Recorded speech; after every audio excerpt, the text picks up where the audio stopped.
Bonjour, je suis Renos Vakis, économiste principal à la Banque mondiale et votre hôte pour accélérer le développement. Des idées pour un impact. Ce n'est pas un podcast ordinaire, mais une conversation basée sur l'IA, présentée par l'Institut de la Banque mondiale pour le développement économique, où nous décortiquons les dernières recherches avec un seul objectif en tête: transformer de grandes idées en un impact réel. Commençons. Bonjour à toutes et à tous et un grand merci à Renos pour cette introduction. Je suis vraiment ravie d'être avec vous pour notre podcast d'aujourd'hui, dans lequel nous allons aborder un sujet d'actualité particulièrement important. Oui, absolument. L'économie mondiale est en plein désarroi, traversée par des vents contraires puissants, largement causés par l'augmentation des tensions commerciales ainsi que par une incertitude politique grandissante. Alors, qu'entendez-vous par augmentation des tensions commerciales? Est-ce que vous pouvez nous éclairer là-dessus et sur ce que ça signifie concrètement pour la croissance mondiale? Bien sûr, vous savez, l'économie mondiale est actuellement en pleine zone de turbulence. Et selon les dernières prévisions, cette instabilité devrait amputer d'environ un demi-point de pourcentage la croissance du produit intérieur brut, ou PIB, qui était initialement anticipée au niveau mondial en début d'année. Cela signifie qu'elle chuterait à 2,3% si je comprends bien. C'est une baisse significative, n'est-ce pas? Ce serait effectivement une diminution importante, ce qui en ferait la performance la plus faible enregistrée en 17 ans en dehors des récessions mondiales à part entière. Et si l'on se projette d'ici 2027, la croissance du PIB mondial devrait à peine atteindre une moyenne de 2,5% pour l'ensemble de la décennie 2020. Waouh!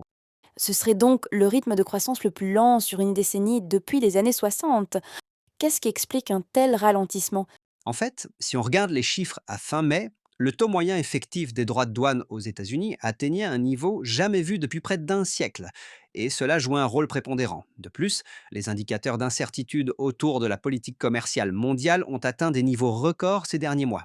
Donc beaucoup d'incertitudes, beaucoup de barrières commerciales. Pour autant, est-ce qu'on peut voir la lueur au bout du tunnel?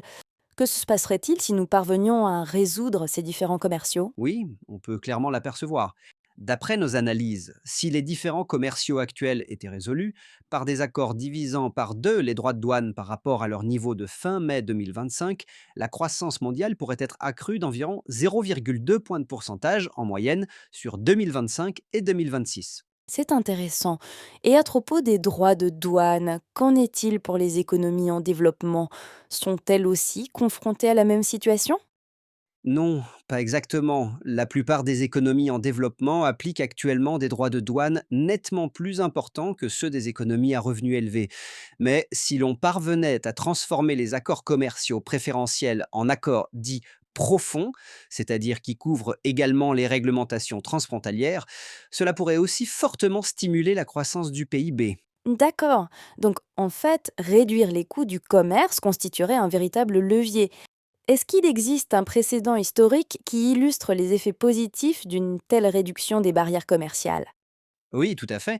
La réduction des coûts commerciaux entre 1995 et 2020, notamment via les engagements d'adhésion à l'Organisation mondiale du commerce, l'OMC, a contribué à augmenter le PIB réel mondial de près de 7% sur la période.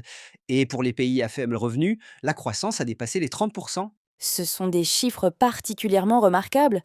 Le commerce est donc un facteur majeur, mais il y a aussi des inquiétudes concernant la santé budgétaire. Quelle est la situation sur ce plan? S'agissant de la situation budgétaire mondiale, il apparaît clairement que la succession des chocs économiques des années 2020 a lourdement pesé sur les finances publiques de nombreux pays en développement.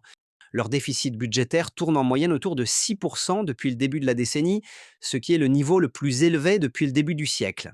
Donc ça veut dire qu'il y a plus d'endettement, n'est-ce pas? J'ai notamment appris que les coûts d'intérêt représentaient une part significative de ces déficits. Oui, tout à fait. Les charges d'intérêt représentent à elles seules environ un tiers de ces déficits. Et dans les pays à faible revenu, la pression budgétaire s'alourdit en raison d'une diminution de l'aide étrangère qui finance habituellement une part importante des services publics essentiels comme la santé. Donc, si d'un côté, l'aide internationale diminue et de l'autre, la dette augmente, est-ce que ça veut dire que beaucoup de ces pays sont en grande difficulté actuellement? Malheureusement, oui. Plus de la moitié des pays à faible revenu sont aujourd'hui en situation de surendettement ou du moins courent un risque élevé d'y basculer. Et c'est un déséquilibre exacerbé par leur faible niveau de recettes fiscales, qui s'élève en moyenne à seulement 25% du PIB, contre près de 40% dans les pays développés.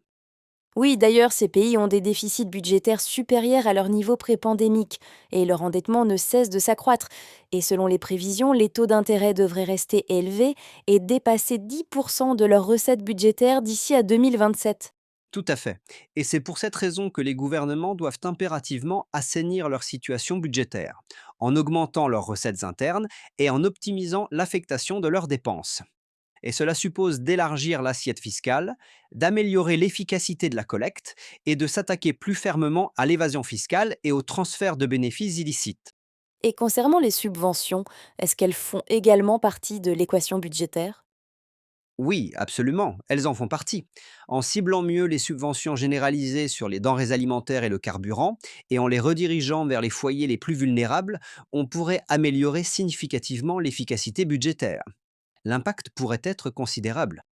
Oui, je comprends. Parlons maintenant de l'emploi, car je sais que c'est un autre enjeu de taille. Quelle est la situation actuelle en termes de création d'emplois dans le monde? Oui, c'est un enjeu majeur. On assiste actuellement à un changement démographique historique, ce qui intensifie considérablement le besoin de créer des emplois, notamment dans les pays les plus pauvres.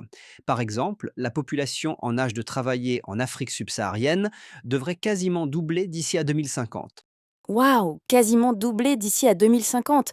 Donc on parle d'une hausse de plus de 600 millions de personnes en Afrique subsaharienne, c'est bien ça? Exactement, plus de 600 millions rien qu'en Afrique subsaharienne. Et en Asie du Sud, la population en âge de travailler devrait s'accroître de près de 300 millions. Pour le Moyen-Orient et l'Afrique du Nord, la population active devrait augmenter de plus de 100 millions de personnes. Est-ce qu'il y a des régions où le challenge de l'emploi est particulièrement criant? Oui, la situation est particulièrement critique en Afrique subsaharienne, qui concentre à elle seule les 2 tiers des personnes vivant dans l'extrême pauvreté mondiale. Dans presque tous les pays de la région, la croissance annuelle prévue de la population en âge de travailler entre 2025 et 2030 devrait être supérieure à celle observée en moyenne entre 2010 et 2019. Autrement dit, la création d'emplois ne suit pas le rythme de la croissance démographique, c'est bien ça? Non, en effet. Le rythme de croissance du revenu par habitant dans les économies émergentes et en développement, EMD, est estimé à 2,9% sur la période 2025-2027, soit environ 1,1 point de moins que la moyenne enregistrée entre 2000 et 2019. Et cela est tout simplement insuffisant pour stimuler l'emploi et réduire l'extrême pauvreté. Et il me semble que si l'on exclut la Chine et l'Inde de ces chiffres, la progression est encore plus faible, n'est-ce pas? Oui, tout à fait. Sans la Chine et l'Inde, la croissance du revenu par habitant chute à 1,8% sur la période 2025-2027. C'est la preuve qu'il est impératif de mener des réformes structurelles pour renforcer les institutions, encourager l'investissement privé, renforcer les compétences et fluidifier le marché du travail. Et concrètement, quelles sont les politiques à mettre en place pour répondre à ces défis? Il s'agirait d'investir dans la montée en gamme des compétences des travailleurs, d'améliorer l'accès au crédit et de rendre les marchés du travail plus flexibles et réactifs aux besoins des employeurs comme des employés. Il faut aussi lever les freins à l'expansion et à la formalisation des entreprises. Et pour les pays touchés par les conflits, quelles sont les priorités? Pour ces économies émergentes et en développement, la mise en place d'une paix durable et la stabilité sont fondamentales. C'est la condition sine qua non pour améliorer l'emploi, développer le capital humain et augmenter les revenus. C'est une priorité absolue. Eh bien, il y a beaucoup d'informations à retenir, mais une chose est claire, le commerce, la santé budgétaire et la création d'emplois sont des défis mondiaux intrinsèquement liés. Merci pour cet éclairage précieux. À vous, Renos. Merci de vous joindre à nous. Vous trouverez le rapport complet sur notre site web en suivant le lien dans la description. N'oubliez pas de vous abonner pour être informé des prochains épisodes. Et avant de partir, comment comptez-vous mettre en pratique ce que vous avez appris? Quel sujet aimeriez-vous que nous abordions ensuite? Nous serions ravis de le savoir. À bientôt.